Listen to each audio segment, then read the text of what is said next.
Mathematical induction లేదు. ఇది binomial లో వచ్చేస్తాయి మనకు క్వశ్చన్స్. మ్యాథమెటికల్ ఇండక్షన్ సపరేట్ గా చదవక్కర్లేదు. ప్లేన్ 3D లో లైన్స్ ఉందమ్మా, ప్లేన్స్ పోయింది. లైన్స్ లో shortest distance between the lines, equation of the lines, ఆ క్వశ్చన్ ఏమంటారు లైన్స్. సో లిమిట్స్ కన్నా ఇంటిగ్రల్ యాజ్ ఏ సమ్ లో చేయడంలో ఈజీ. సో ఇదేమి రిలేటెడ్ కాదు. రిలేటెడ్ చాప్టర్స్ వదిలేయద్దు అంటే మేజర్ గా వదిలేసే chapters according to Telangana Andhra చూసుకుంటే ప్రాపర్టీస్ ఆఫ్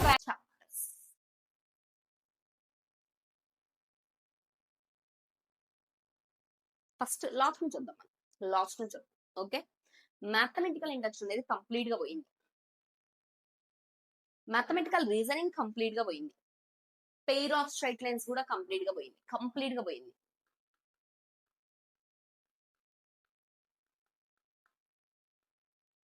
నెక్స్ట్ 3D లో ప్లేన్ కంప్లీట్ గా పోయింది. కంప్లీట్ గా మ్యాథమెటిక్స్ లో అసలు లేని చాప్టర్స్ ఏంటి అంటే మ్యాథమెటికల్ రీజనింగ్ అని ఇంతకు ముందు వచ్చేది, ఇప్పుడు లేదు. మ్యాథమెటికల్ రీజనింగ్, మ్యాథమెటికల్ ఇండక్షన్ లేదు. ఇది బైనామియల్ లో వచ్చేస్తాయి మన క్వశ్చన్స్. మ్యాథమెటికల్ ఇండక్షన్ సపరేట్ గా చదవక్కర్లేదు. ప్లేన్ 3D లో లైన్స్ ఉందమ్మా, ప్లేన్స్ పోయింది. లైన్స్ లో shortest distance between the lines, equation of the lines, ఆ క్వశ్చన్స్ ఉన్నాయి. లైన్స్ ఉంది, ప్లేన్ పోయింది. మీరు ఎప్పుడైనా పీవైక్యూస్ ప్రాక్టీస్ చేసినప్పుడు ప్లేన్ అనే వర్డ్ వచ్చిందా వదిలిపెట్టండి, ఆ క్వశ్చన్స్ రావు. ఇప్పుడు ఇయర్ కూడా రావు. ఓకే, ప్లేన్ లేదు, పెయిర్ ఆఫ్ స్ట్రైట్ లైన్స్ లేదు, ఇవి లేవు. నెక్స్ట్ ఇక చాప్టర్స్ కి వస్తే complex numbers and quadratic equations. చెప్పడానికి చాలా మంది ఇదంతా డిలేటెడ్ అంటారమ్మా, ఏది డిలేటెడ్ కాదు. Complex numbers and quadratic equations మొత్తం అంతా ప్రాక్టీస్ చేయండి, ఏది డిలేటెడ్ లేదు. ఇది ట్రయాంగిల్ ఈక్వాలిటీ డిలేట్ అంటారే, లేదు. ఇది మీకు వెక్టార్స్ లో హెల్ప్ అవుతుంది. ఇక్కడ కాంప్లెక్స్ నెంబర్స్ లో వచ్చేది మీకు వెక్టార్స్ లో హెల్ప్ అవుతుంది. ఇక్కడ డిలేట్ వెక్టార్స్ లో ఉంది అంతే. సో కాంప్లెక్స్ నెంబర్స్ లో triangular inequality maximum minimum values కనుక్కుంటామే, అది చేసేది వదిలిపెట్టద్దు, ప్రాక్టీస్ చెయ్యండి. క్వాడ్రాటిక్ గానీ కాంప్లెక్స్ నెంబర్స్ కానీ చాలా మంది పీడిఎఫ్ చూపిస్తారమ్మా. ఈ పీడిఎఫ్ చూపించి ఇది డిలేటెడ్ అంటారా, డిలేట్ కాదు నాన్న, నేర్చుకోండి, క్వశ్చన్స్ వస్తాయి దాని మీద. Matrices and determinants, properties of determinants dilated అంటారు. యాక్చువల్లీ ప్రాపర్టీస్ ఆఫ్ డిటర్మినెంట్స్ మీద ఏం క్వశ్చన్స్ లేవు, కాకపోతే ప్రాపర్టీస్ నేర్చుకుంటే మన క్యాలిక్యులేషన్ తొందరగా అయిపోతుంది. ప్రాపర్టీస్ ఏ చాప్టర్ లో అయినా సరే ప్రాపర్టీస్ ఉండే రీజనే మనకి క్యాలిక్యులేషన్ ఫాస్ట్ గా అవ్వడానికి. సో ప్రాపర్టీస్ అందుకని నేర్చుకోవాలి. ఎగ్జామ్ లో దాని రిలేటెడ్ క్వశ్చన్ వస్తుందా కాదు. ఫర్ ఎగ్జాంపుల్ నీకు డెట్ లో కొన్ని ప్రాపర్టీస్ తెలుసు. ఎగ్జాంపుల్ గా చెప్తున్నా, మనందరికీ తెలుసు కదా, ఎనీ సింగిల్ రో or any single column is zero, entire determinant is zero. నీకు ఆ ప్రాపర్టీ తెలుసు. ఏమన్నా నీకు అలాంటి రిలేటెడ్ క్వశ్చన్ వచ్చింది అనుకో, ఫటాఫట్ జీరో పెట్టేస్తావు ఆన్సర్. అలా ప్రాపర్టీస్ ఆఫ్ డిటర్మినెంట్ డిలేటెడ్ అని కాదు కదా. Next similarly any two rows are same, det is zero, అది కూడా ప్రాపర్టీ. నీకు డిటర్మినెంట్స్ లో తొందరగా చేయడానికి ఇలాంటి ట్రిక్స్ హెల్ప్ అవుతాయి. సో ప్రాపర్టీస్ ఆఫ్ డిటర్మినెంట్స్ ఏమీ డిలేటెడ్ కాదమ్మా.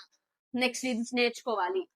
బైనామియల్ థీరం లో ఒక డిలేటెడ్ ఏంటంటే, ఇది ఎంసెట్ లో వస్తుంది ఎక్కువ, జేఈలో రీసెంట్ ఇయర్స్ లో రావడం ఆపేసింది. ఏంటంటే 1 - x whole power -1/2, 1 + x whole power 5/3, ఇలా రేషనల్ పవర్స్ ఉన్న క్వశ్చన్స్, లేదా 1 - x whole power -2, 1 - x whole power -3, ఇలా పవర్స్ డిఫరెంట్ ఉంటాయి. ఆ క్వశ్చన్స్ రావట్లేదు, అదొక కాన్సెప్ట్ రిలేటెడ్ అంతే. దీని మీద properties of binomial coefficients related అంటారు. Properties of binomial coefficients related కాదు.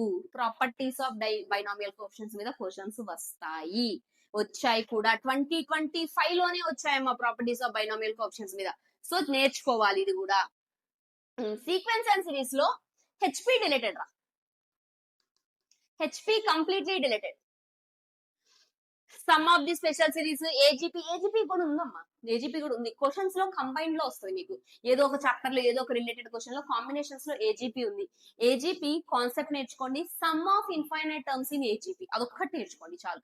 ఇక మిగిలిన ఏజీపీ స్టోరీ అంతా అక్కర్లేదు. Sum of infinite terms in AGP నేర్చుకోండి. Harmonic progression deleted, harmonic progression related questions వదిలేయచ్చు. హార్మోనిక్ ప్రోగ్రెషన్ కూడా completely deleted. Next application of derivatives. Application of derivatives లో learn only maxima minima, increasing functions, decreasing functions, ఇవి చాలు. Errors and approximations అక్కర్లేదు, tangents and normals అక్కర్లేదు, rules Lagrange's అక్కర్లేదు, ఏం అక్కర్లేదు. అప్లికేషన్ ఆఫ్ డెరివేటివ్స్ లో మీరు నేర్చుకోవాల్సిన ఏకైక concept maxima minima, increasing decreasing functions అంతే. అవి మాత్రమే. ఏఓడి అనేది basic that Telangana Andhra students కి చాలా పెద్ద చాప్టర్ ఏఓడి. ఆ ఏఓడిలో మొత్తం అంతా చదవక్కర్లేదు.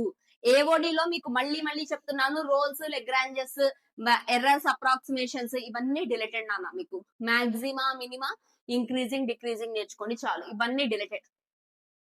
నెక్స్ట్ ఇంటిగ్రల్ క్యాలిక్యులస్, ఇందులో ఏది డిలీట్ కాదు అంటారు. Integral as a some deleted అని, ఇది డిలీట్ అని చెప్పి దీని రిలేటెడ్ క్వశ్చన్స్ ఇచ్చి మీకు అది లిమిట్స్ లో చేయమంటారు. సో లిమిట్స్ కన్నా ఇంటిగ్రల్ యాజ్ ఏ సమ్ లో చేయడంలో ఈజీ. సో ఇదేమి డిలీటెడ్ కాదు, దాని రిలేటెడ్ క్వశ్చన్స్ వస్తాయి, మనం ప్రాక్టీస్ చెయ్యాలి, దాన్ని ఏం వదిలిపెట్టవాకండి. Next coordinate geometry, straight lines, circle, parabola, ellipse, hyperbola. Straight lines, circle, parabola, ellipse, hyperbola, వీటిల్లో టాంజెంట్స్ అండ్ నార్మల్స్ వదిలేయండి. టాంజెంట్స్ అండ్ నార్మల్స్, అంతకి మించి ఇంకా ఏమి వదిలేద్దామా, అన్ని నేర్చుకోవాలి. Leave tangents and normals, tangents and normals వదిలేసేయండి, అవి తప్ప మిగిలినవి నేర్చుకోండి. ఫ్యామిలీ ఆఫ్ లైన్స్ మీద ఒకటి క్వశ్చన్స్ రావట్లేదు ఈ మధ్య, ఫ్యామిలీ ఆఫ్ లైన్స్ మీద కూడా క్వశ్చన్స్ రావట్లేదు. ఫ్యామిలీ ఆఫ్ లైన్స్ అక్కర్లేదు. టాంజెంట్స్ అండ్ నార్మల్, అసలు టాంజెంట్ నార్మల్ ఏ వర్డ్ కనబడ్డా వదిలేయండి అమ్మా, టాంజెంట్ నార్మల్ మనకు అవసరం లేదు. Straight line, circle, parabola, ellipse, hyperbola, tangents and normal అవసరమే లేదు మన questions, we can happily leave those. Next 3D లో ప్లేన్ డిలీటెడ్ లైన్స్ ఉన్నాయి. వెక్టార్ ఆల్జీబ్రాలో ట్రిపుల్ ప్రొడక్ట్ డిలీటెడ్, కాకపోతే ట్రిపుల్ ప్రొడక్ట్ తెలిస్తే సేమ్ ప్రాబ్లమ్స్ త్వరగా ఆన్సర్ వస్తాయి, బాక్సుల్లో చేసుకుంటే తొందరగా వస్తాయి ఆన్సర్లు. సో ఇదేం డిలీటెడ్ కాదు, నేర్చుకుంటే మన క్యాలిక్యులేషన్ తొందరగా వస్తుంది. నెక్స్ట్ స్టాటిస్టిక్ ప్రాబబిలిటీలో బైనామియల్ డిస్ట్రిబ్యూషన్ నేర్చుకోవాలి, Bernoulli's trials you can leave. Okay, so final conclusion ఏంటి అంటే, మ్యాథమెటిక్స్ లో డిలీటెడ్ చాప్టర్స్ ఏంటి, జేఈలో ఏ చాప్టర్స్ చదవాలి, ఏ చాప్టర్స్ వదిలేయద్దు అంటే, మేజర్ గా వదిలేసే chapters according to Telangana Andhra చూసుకుంటే ప్రాపర్టీస్ ఆఫ్ ట్రయాంగిల్ వదిలిపెట్టచ్చు, అసలు ప్రాపర్టీస్ ఆఫ్ ట్రయాంగిల్ అనేది లేదు మనకి. ఓకే, జేఈలో. నెక్స్ట్ ప్లేన్స్ కంప్లీట్ గా వదిలిపెట్టచ్చు, pair of straight lines complete గా వదిలిపెట్టచ్చు. నెక్స్ట్ మ్యాథమెటికల్ ఇండక్షన్ కంప్లీట్ గా వదిలిపెట్టచ్చు, మ్యాథమెటికల్ రీజనింగ్ కంప్లీట్ గా వదిలిపెట్టచ్చు. ఈ 5 చాప్టర్స్ ని కంప్లీట్ గా వదిలేయచ్చమ్మా. ఈ 5 ప్లస్ దీంతో పాటు యాడ్ ఆన్ ఏంటంటే, మీకు అప్లికేషన్ ఆఫ్ డెరివేటివ్స్ లో గానీ, సర్కిల్, పారాబోలా, ఎలిప్స్, హైపర్బోలాలో గానీ టాంజెంట్స్ నార్మల్స్ అనే కాన్సెప్ట్ వదిలేయచ్చు కంప్లీట్ గా. అసలు నీకు tangent, length of the tangent, equation of the tangent, tangent normal అనే వర్డ్ వచ్చినవన్నీ వదిలేయచ్చు. ఇవి మాత్రమే వదిలేయాల్సినవి, ఇవి తప్ప remaining each and every topic, each and every concept ఖచ్చితంగా నేర్చుకోవాలి. ఇవి తప్ప డిలీట్ అయినవి లేవు మనకి. కొన్ని సబ్ కాన్సెప్ట్స్ డిలీట్ అంటారు, కానీ కొన్ని ప్రాబ్లమ్ కి ఆ సబ్ కాన్సెప్ట్స్ వల్లే మనకి త్వరగా ఆన్సర్ వస్తాయి. So apart from these you need to learn all the concepts. Clear? ఏం డిలీట్ అయ్యా, ఏం డిలీట్ అవ్వలేదు, క్లారిటీ వచ్చిందా?